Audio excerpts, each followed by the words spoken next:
Hello everyone and welcome to my Royal Family Fans channel.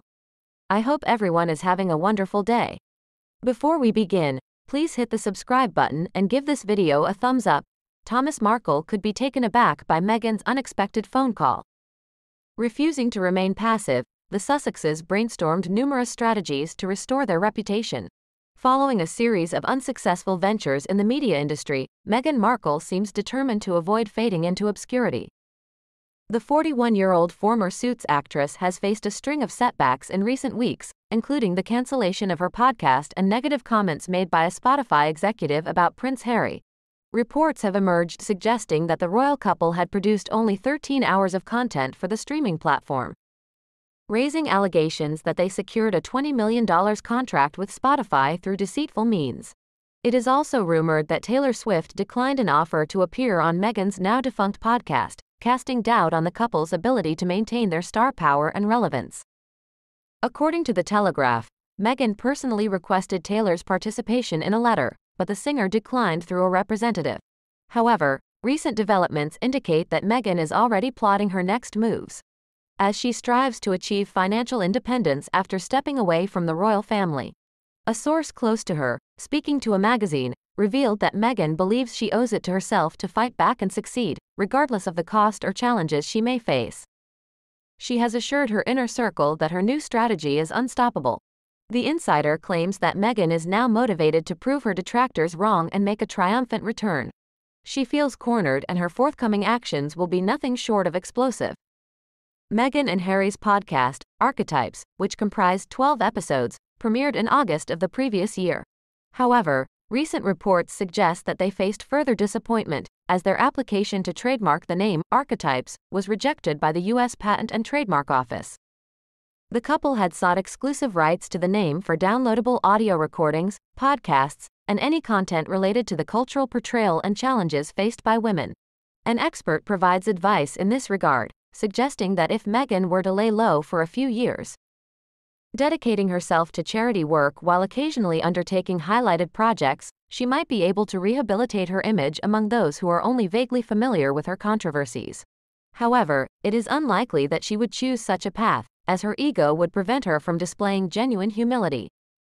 Nevertheless, Meghan appears determined to pursue her goals with renewed vigor. It promises to be an entertaining spectacle. One can't help but wonder when she will realize the futility of her struggle. The harder she fights, the worse it becomes, and the quicker she spirals downward. Being a public figure entails both positive and negative attention, a fact she fails to acknowledge. If she genuinely wishes to rebuild her reputation, she should focus on putting in the work rather than complaining. The world does not owe her unwavering support and adulation. Meghan has reportedly assured her team that her new plans are foolproof. This statement alone reveals her lack of understanding. She fails to recognize that she and Harry are the root of the problem. She fails to acknowledge that she is not entitled to special treatment. No one has taken anything from her that she needs to fight to reclaim. Once again, she confuses talking with actual effort. She is tiresome, unremarkable, and self-absorbed. She obsesses over her public image and is wounded by even the slightest criticism. When she claimed that the royal family failed to protect her, she likely meant that they did not counter every negative article about her. She simply couldn't handle it. While it is plausible that she experienced racism, most of the criticism she faced was not racially motivated. Criticism stemmed from her obvious displays of privilege, such as the exclusive seats at Wimbledon, the multiple private jet trips to Elton John's residence, and the extravagant spending on her New York baby shower with celebrity guests. None of these criticisms were racially driven. In the fictional series, The Crown, either Queen Elizabeth II or the Queen Mother is quoted as saying, "The hardest thing to do is nothing. If I were Harry and Meghan's public relations strategist, I would propose the following actions, albeit with a slim chance of redemption. Meghan should retreat from the spotlight for the next year and silently focus on her own personal project, such as a small lifestyle brand targeting middle-class audiences. She should refrain from making revelatory or inflammatory statements, appealing instead to the stand in your truth, take up space, and amplify your voice mindset prevalent among some segments of society.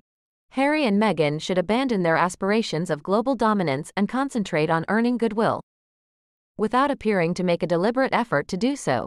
Harry's individual Netflix project in Africa seems like a suitable endeavor. Although one can scrutinize his tenuous connection to the continent, it provides him with a sense of comfort and is a place he genuinely cares about. A place where he can find solace. This could benefit him greatly. Moving to Los Angeles was never Harry's original plan. During their courtship, Harry had envisioned moving to Africa for a year or two to engage in charitable work. While it is impossible to turn back time, a Harry who returns to his roots and embraces a more down-to-earth persona might receive a modestly positive reception. Both Harry and Meghan should leave Princess Diana out of their public discussions. Meghan should quietly work on repairing her relationship with her father over the next year. Personally, I understand that not all family relationships are harmonious, but if Meghan truly seeks global redemption, this could be an intriguing starting point. Photo opportunities featuring Meghan, Thomas Markle, and the children meeting could be arranged, for instance. This would demonstrate growth, at the very least. They should refrain from pursuing meaningless awards and accolades. Although this is highly unlikely, they would likely gain more admiration if they voluntarily relinquished their titles. This move would generate significant buzz, which, if spun positively, could serve as a turning point in improving public perception. Regarding Meghan's point about retaliating against her enemies to justify her 5-year-long defamation, please consider subscribing to our Royal Family Fans channel for future updates. Thank you for joining us today. Have a wonderful day, and we'll see you in our upcoming videos.